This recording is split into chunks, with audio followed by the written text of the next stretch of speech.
चलिए आज हम लोग बात करेंगे पोस्ट मॉडर्न पीरियड के बारे में। ठीक है, पोस्ट मॉडर्न पीरियड के बारे में जो है हम लोग एक एक चीज को लेकर चर्चा करेंगे कि मौर्योत्तर जो इतिहास के क्या स्रोत है, या पोस्ट मॉडर्न पीरियड किसे कहा जाता है, कौन कौन से राजवंश उसमें आते हैं, इन सभी मुद्दों पर हम लोग बात करेंगे। मौर्योत्तर कालीन जो इतिहास के जो प्रमुख स्रोत है बेटा, चाहे वो साहित्यिक स्रोत हो, चाहे वो अभिलेख हो, चाहे वो सिक्कों को इसमें सिक्का जो है जिसे कॉइन्स कहते हैं उसमें को प्राथमिकता दी गई है। क्योंकि मौर्यों के डिक्लाइनेशन के बारे में हमने बात किया था कि मौर्य इतने शक्तिशाली थे फिर भी उनका पतन क्यों हो गया। मैंने यही कहा कि मौर्यों के पतन के बहुत सारे कारण थे, जिसमें मैंने कहा कि राजकोष खाली हो जाना, व्यापार को सही तरीके से नहीं हो पाना, राजा जो है धर्म की तरफ ज्यादा पहुंच गया। तो मौर्य इतिहास के जो स्रोत है या मौर्योत्तर इतिहास के, इस समय तो खैर मौर्योत्तर इतिहास की बात कर रहे हैं हम लोग, तो मैंने कहा कि इसमें सिक्कों को प्राथमिकता दी गई है, अभिलेखों को प्राथमिकता दी गई है और साहित्यिक स्रोतों को प्राथमिकता दी गई है। चाहे वो बौद्ध ग्रंथ हो, चाहे वो दिव्यदान हो, चाहे ललित विस्तार हो, या कुछ भी अगर आप देखें, स्थितियों का विस्तृत विवरण जो है यहाँ पर प्रस्तुत करता है। बहुत सारे राजवंश इसमें काम किए। तो सबसे पहले हमने कहा कि मौर्योत्तर इतिहास के जो स्रोत है, सोर्सेज जो है हमारे, सोर्सेज में क्या क्या सोर्सेज है बेटा? सोर्सेज में हमारे जो है साहित्यिक स्रोत है, साहित्यिक स्रोत है बेटा, दिव्यदान है, ये भी एक हमारा स्रोत है। इसके साथ साथ बेटा अभिलेख है, सिक्के हैं, लिखो अभिलेखो, इसके साथ साथ लिखो बेटा सिक्को। इन सभी का जो है वर्णन किया गया। मिलिंद पनाहों की बात करें, चाहे पतंजलि की महाभाष्य की बात की जाए, चाहे कालिदास का मालविकाग्निमित्र जैसे जितने भी रचनाकार हैं, मरणोत्तर के समय ये सब देखने को मिलते हैं। चाहे विदेशियों की बात अगर मैं करूं, विदेशी रचनाकारों की बात अगर मैं करूं, तो आप देखेंगे चाहे प्लूटार्क हो, चाहे प्लिनी हो, चाहे वो टालमी हो, सभी रचनाओं इसी काल में देखने को आपको मिलते हैं। जियोग्राफी की बात करूं टालमी की, नेचुरल हिस्ट्री बात करूं पिलानी की, या पेरिप्लस ऑफ द एरिथ्रियन सी जो है, जो अज्ञात लेखक है, जैसे रचनाकारों से जो है भारतीय व्यापार की प्रवृत्तियों की जो है जानकारी हमें मिलती है। इन सभी चीजों को जो है बेटा हम लोग इस चैप्टर में बात करेंगे। तो पहले हम लोग बात कर लेते हैं साहित्यिक स्रोत, दिव्यदान, अभिलेख और सिक्कों के बारे में। तो सबसे पहले मैंने कहा मरुत्तरकालीन इतिहास में मिलिंद पनाहो, लिखिए मिलिंद पनाहो, नागसेन। चाहे बेटा हमने बात किया महाभाष्य की पतंजलि, महाभाष्य की पतंजलि, चाहे हमने बात किया पतंजलि हो, माल विकाग्निमित्रम कालिदास हो, माल विकाग्नि मित्रम, ये किसका है बेटा? कालिदास का है। इनकी बात की जाए, मौर्योत्तर राजवंशों का इतिहास तथा शासकों की बात अगर मैं करूं, ठीक है, शासकों के जीवन वृत्ति की जानकारी मिलती है,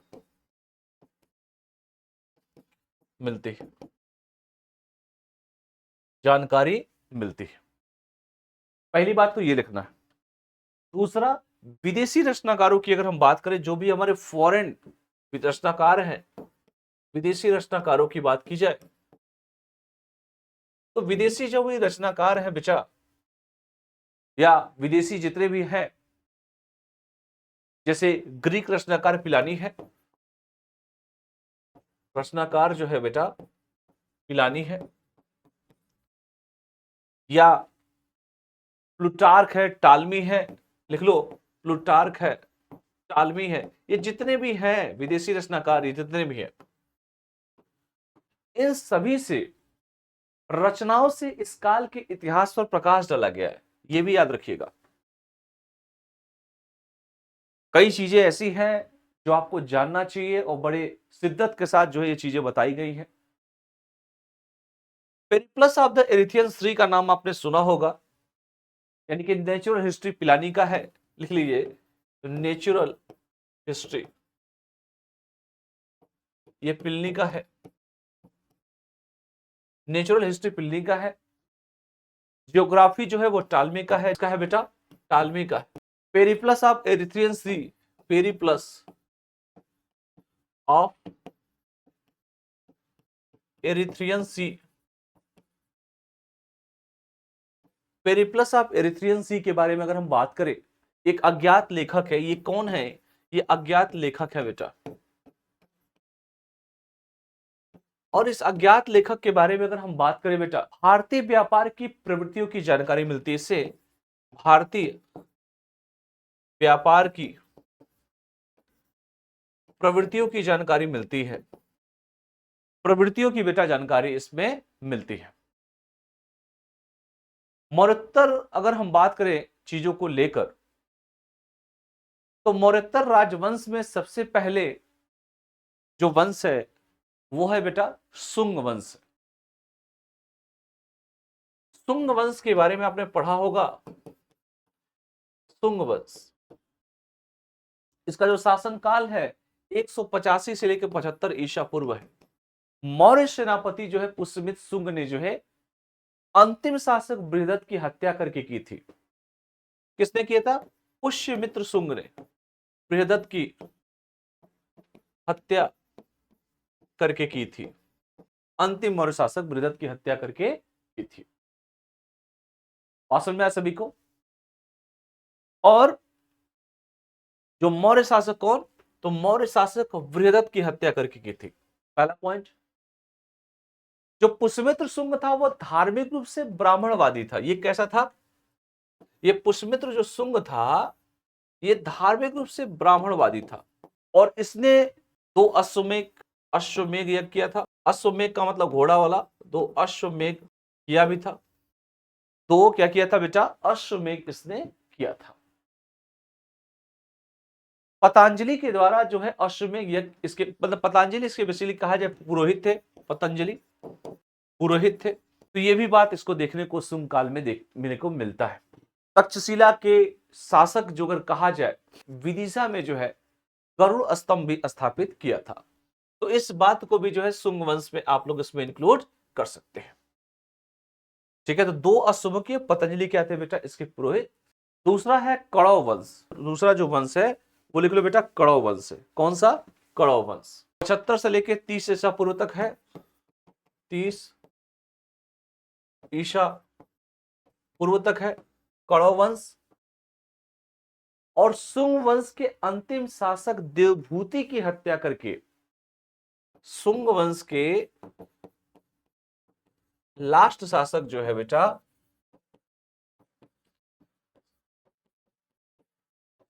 देवभूति की हत्या करके उसी का जो मंत्री था वसुदेव, उसका मंत्री है बेटा वसुदेव, उसके जो मंत्री था वसुदेव ने 75 ईसा पूर्व में कणव एक ब्राह्मण वंश था, और इसमें केवल 4 शासक थे। कौन कौन से 4 शासक थे बेटा? 4 शासकों का नाम लिख लीजिए। तो 4 शासक थे। पहला शासक का नाम है, उस शासक का नाम है बेटा, उस शासक का नाम है, लिख लीजिए, वसुदेव भूमिमित्र। 4 शासक हैं, 4 एम्परर। नारायण और सुशर्मन, नारायण और सुशर्मन बेटा, ये 4 इसके शासक थे। तो ये कहानी है कणव वंश की। ठीक है, जो अंतिम शासक था सुशर्मन, सुशर्मन क्या था बेटा? अंतिम शासक था। ये क्या था? अंतिम शासक। और इस अंतिम शासक की क्या हुआ? अंतिम शासक की हत्या हो गई 30 ईसा पूर्व में सिमुक ने किया। अंतिम शासक की हत्या सिमुक ने किया। अंतिम शासक की हत्या सिमुक ने किया। अब अगला लिखिए प्रमुख सातवाहन शासक। प्रमुख सातवाहन शासकों के बारे में क्या लिखोगे बेटा? पहला लिखो 7 सातकर्णी प्रथम पहला शासक है। दूसरा शासक, उसके बाद तो वैसे ही थे, हाल एक शासक था। सातकर्णी जो प्रथम है 106 से लेकर 130 ईसा पूर्व तक ये रहा। जो हाल था वो 20 से लेकर 24 ईसा पूर्व तक था। हाल के बाद बेटा गौतमी पुत्र सप्तकर्णी, लिख लीजिए, गौतमी पुत्र सप्तकर्णी। गौतमी पुत्र जो सप्तकर्णी था बेटा, ये सातकर्णी 100, ये जो कहा जाए तो ये भी बेटा 106 से 130,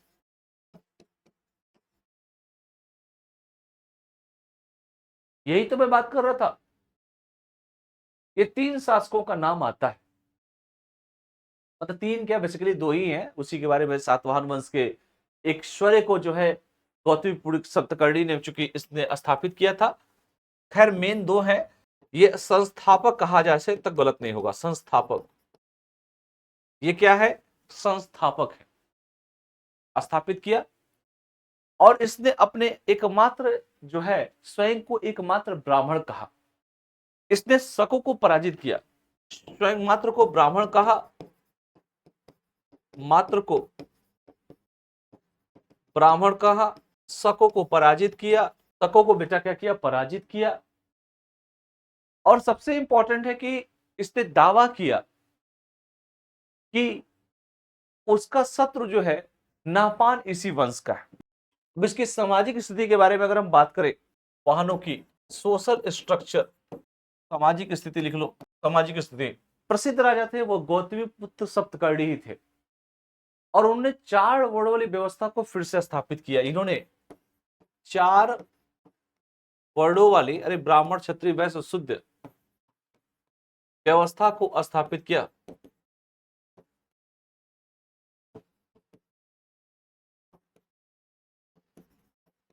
व्यवस्था को स्थापित किया और वर्ण संकर यानी कि वर्णों और जातियों के सम्मिश्रण को रोका।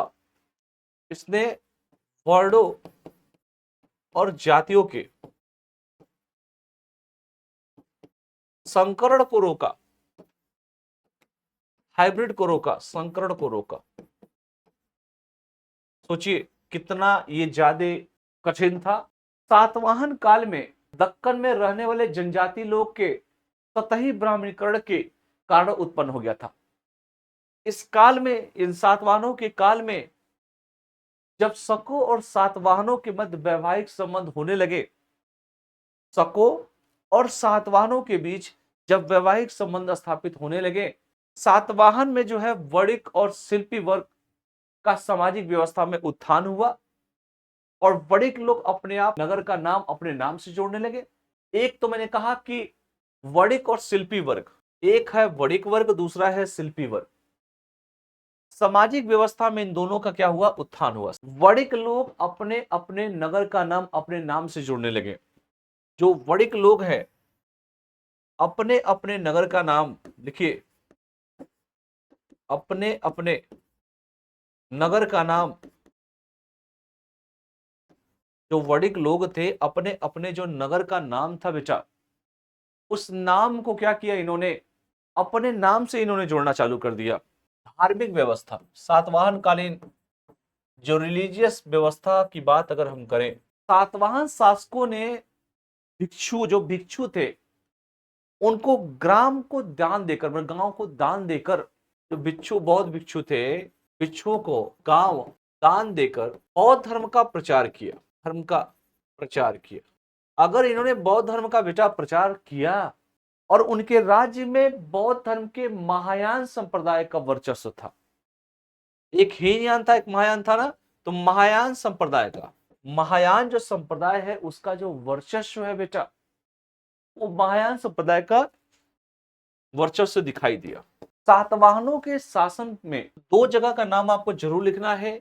एक आंध्र प्रदेश में, एपी का मतलब है आंध्र प्रदेश में, कौन बेटा, आंध्र प्रदेश में एक जो जगह है नागार्जुन कोंडा और अमरावती, नागार्जुन कोंडा और अमरावती। आंध्र प्रदेश में 2 जगह नगर जो है सातवाहनों के शासन में और विशेषकर सातवाहनों के शासन में लिख लो कि शासन में विशेषकर सातवाहनों के शासन में बेटा विशेषकर उनके उत्तराधिकारी के शासन में, उनके उत्तराधिकारी इक्ष्वाकु के शासन में बौद्ध संस्कृति के महत्वपूर्ण केंद्र बन गए। लिख लीजिए, बौद्ध संस्कृति के महत्वपूर्ण केंद्र बन गए।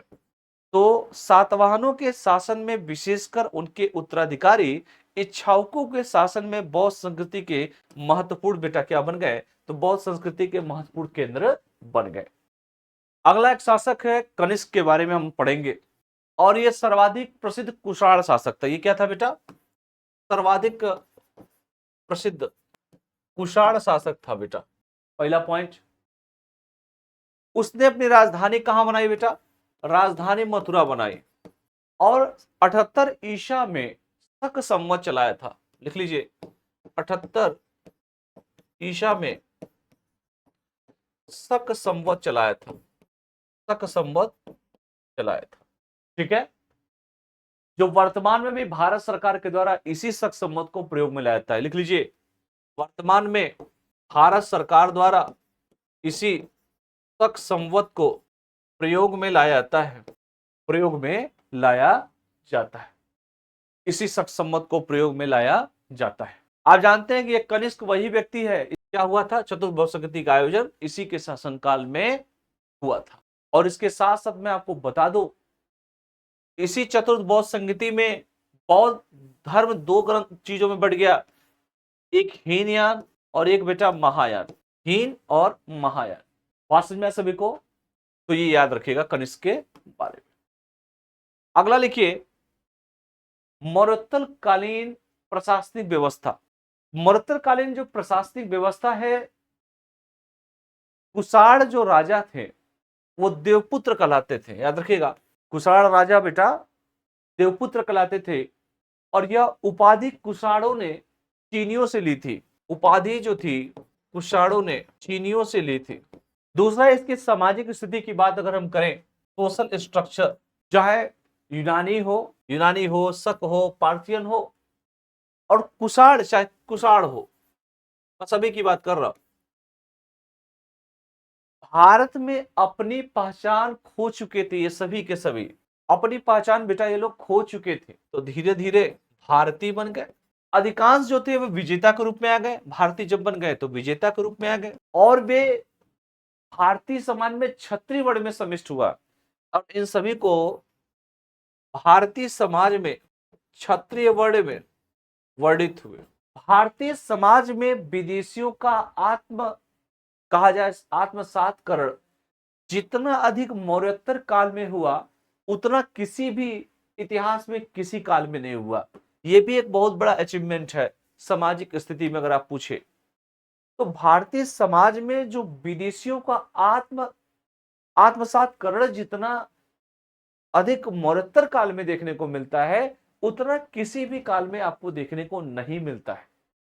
ये बहुत बड़ा पॉइंट मैं बोल रहा हूं। इसके बाद हम बात करेंगे बेटा धार्मिक नीति। धार्मिक नीति या धार्मिक स्थिति, मैंने कहा कि चाहे यूनानी हो, कुषाण शासक हो, कुषाण शासक और कहा जाए शिव और बुद्ध दोनों के उपासक थे। जो कुषाण शासक थे भगवान शिव के और बुद्ध के दोनों के उपासक थे, दोनों के उपासक। अब समझिएगा बात को। कुषाण मुद्राओं में दोनों देवताओं के चित्र मिलते हैं। जो कुषाण शासकों की बात यह है, और कुषाण मुद्राओं में दोनों के चित्र मिलते हैं। जो प्रख्यात यूनानी राजा मिनंडर ने जो है बौद्ध धर्म को अपनाया था। जो यूनानी राजा जो मिनंडर था, बौद्ध धर्म को अपनाया था, बौद्ध धर्म को बेटा अपनाया था। इसके साथ साथ कुषाण शासक की बात हमने किया। मौर्योत्तर काल में बौद्ध धर्म का एक नया रूप महायान सामने आया। मौर्योत्तर काल में बौद्ध धर्म का एक नया रूप महायान सामने आया। महायान का उदय होने पर बौद्ध धर्म का पुराना संप्रदाय हीनयान कहलाने लगा था। तो इस पॉइंट को भी आप लिख सकते हैं इसमें। वैसे अगर हम मौर्योत्तर कालीन इकोनॉमी की बात करें कि मौर्योत्तर कालीन जो अर्थव्यवस्था है बेटा, भारतीय प्राचीन अर्थव्यवस्था का स्वर्णकाल कहा जाता है। इस काल में शिल्प और वाणिज्य के क्षेत्र में, इसी काल में शिल्प और वाणिज्य के क्षेत्र में शिल्प और वाणिज्य के क्षेत्र में क्या हुआ, तो शिल्प और वाणिज्य के क्षेत्र में अत्यधिक विस्तार हुआ। इसी के काल में सिक्कों का प्रचलन, बंदरगाहों, नगर मार्गों का विकास और भू राजस्व की जो व्यवस्था है, इसकी प्रमुख विशेषताएं हैं। तो लिख लीजिए, सिक्कों का प्रचलन, सिक्कों का चाहे प्रचलन हो या बंदरगाहों और नगर मार्गों का विकास, भू राजस्व प्रणाली की शुरुआत, इसकी महत्वपूर्ण विशेषता है, इसकी महत्वपूर्ण विशेषता। इस सारे पॉइंट को इसमें एकदम इंक्लूड करते हुए चलना है आप सभी को। कला और संस्कृति के बारे में बात करें तो मौर्योत्तर काल में गांधार कला शैली और मथुरा कला शैली का विकास हुआ। इनका जो संबंध था बेटा, वो मूर्ति कला से था। ये भी याद रखिएगा कि इनका जो संबंध था वो मूर्ति कला से था। मध्य एशिया से जो मूर्ति शिल्प की जो है कृतियां प्राप्त हुई हैं, उसमें बौद्ध धर्म के प्रभाव की छाया में स्थानीय, वहां की और भारतीय दोनों लक्षणों का मिश्रण पाया जाता है। अगर इसके साहित्य की बात की जाए, मौर्योत्तरकालीन साहित्य की बात अगर हम करें तो पहला जो नमूना मिलता है, या पहला अगर बात किया जाए, रुद्रदामन का जूनागढ़ अभिलेख का नाम सुना होगा। तो पहले की बात अगर हम करें, रुद्रदामन का जूनागढ़ अभिलेख किस शासनकाल में, 150 ईसा पूर्व में। दूसरा, बुद्ध की जो जीवनी है वो बुद्ध चरित नाम से लिखी गई है। जो बुद्ध की जीवनी है, बुद्ध की जीवनी बुद्ध चरित के नाम से लिखी गई है। तीसरा, महायान बौद्ध संगीति की प्रगति के कारण अनेक अवदानों की रचना हुई, ये भी कह सकते हैं। सबसे इंपॉर्टेंट है, विज्ञान और प्रौद्योगिकी में क्या विकास था, साइंस एंड टेक्नोलॉजी में। तो लिखिए, साइंस एंड टेक्नोलॉजी, खगोल, ज्योतिष शास्त्र की प्रगति हुई यूनानियों के संपर्क से। चाहे खगोल विज्ञान हो, चाहे हम बात करें बेटा ज्योतिष शास्त्र की प्रगति हुई। यूनानी शब्द जो है होरोस्कोप संस्कृत में होरा शास्त्र के हो गया, ये याद रखिए। चरक संहिता में रोग के संबंध में बात की गई। भारत में प्रचलित तांबे के कुषाण कालीन जो सिक्के हैं बेटा, रोमन सिक्कों की नकल थे। किसकी बेटा, रोमन सिक्कों के बेटा नकल थे। और भारत में कुषाणों ने जो सोने के सिक्के डलवाए, लिखिए भारत में, नोट करके लिख लो, भारत में कुषाणों ने जो सोने के सिक्के ढलवाए, वे रोमन स्वर्ण मुद्राओं की नकल थे।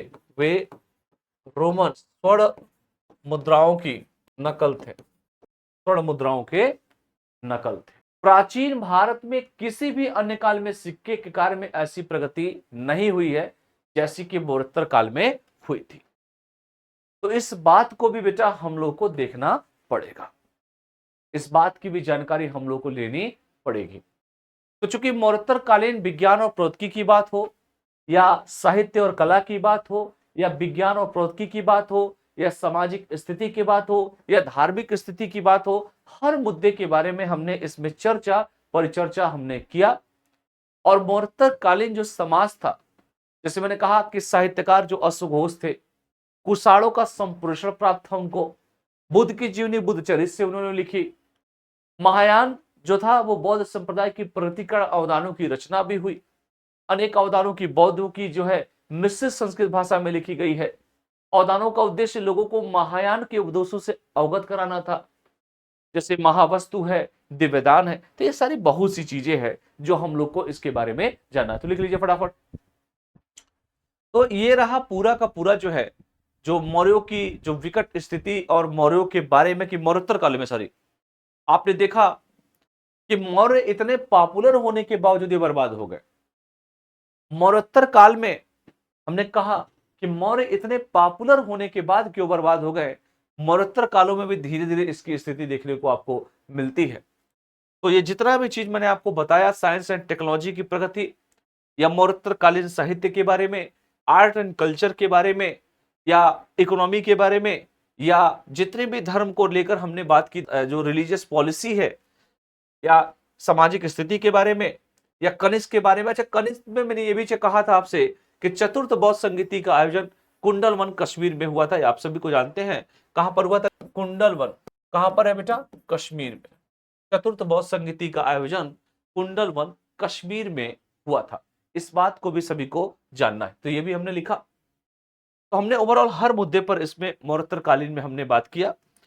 तो ठीक है बेटा, आज के लिए हम लोग इतना ही करते हैं। जब भी नेक्स्ट क्लास होगा फिर हम लोग जो है इसके आगे के जो चैप्टर्स है, चैप्टर 9, उस पे हम लोग बात करेंगे, संवाद करेंगे, चीजों को और अच्छे से लेकर चलेंगे। हाँ, एक बात जरूर है इतिहास की क्लास में, इतिहास सिर्फ एक बार मन से पढ़ लो। ये एनसीईआरटी का जो क्लास है अभी आपको एकदम बेसिक लेवल से चल रहा है। मैं एकदम ऐसा नहीं है कि पूरा पूरा कंप्लीट कर रहा हूं। अभी सिर्फ और सिर्फ आपको बेसिक चीजें दी जा रही हैं, जिससे कि आप अपने आप को इतना अच्छे तरीके से कर लो कि जब भी आप एनसीईआरटी को और अपने किताब को और अपने नोट्स को, तीनों को मिश्रण जब आपका होगा, कॉम्बिनेशन होगा, अलायंस होगा, तो और अच्छे तरीके से जब भी कोई मेंस का, मान लीजिए मेंस का कोई भी क्वेश्चन हो, मैं अगर कहूं दूं कि मौर्योत्तरों के, ये जो मौर्योत्तर कालीन समाज है, मौर्योत्तरों के सामाजिक आर्थिक, मैं कहूं सामाजिक आर्थिक धार्मिक नीतियों की चर्चा करें, नीतियों की चर्चा करें। अगर यही प्रश्न मैं आपको दे दूं तो एक बात बताओ, सबसे पहले आपको मौर्योत्तर के क्या करना होगा? सामाजिक, उसका समाज कैसा था, उस समय की इकोनॉमी कैसी थी, रिलीजियस पॉलिसी कैसी थी, यही आपको लिखने की, यही आदत डालनी है। 50-50 शब्द में यही लिखने की आदत बढ़नी है। अभी शुरुआत है, अभी धीरे धीरे चीजें आगे बढ़ेंगी और अच्छे से हम लोग इसको करेंगे। हमारी पूरी कोशिश है जितना मैं हिस्ट्री जितना सिंपल तरीके से पढ़ा सकूं उतना सिंपल तरीके से मैं आप लोगों को बता भी रहा हूं। तो जब भी हमारी, चूंकि अगली चैप्टर 9 हम लोग पढ़ेंगे, तो उसमें जो है धीरे धीरे चीजों को और अच्छे से करेंगे। तो नेक्स्ट क्लास में जो है बेटा हम लोग इसके आगे चर्चा परिचर्चा करते हैं। चलिए, बहुत बहुत धन्यवाद। Thank you all of you. Thank you so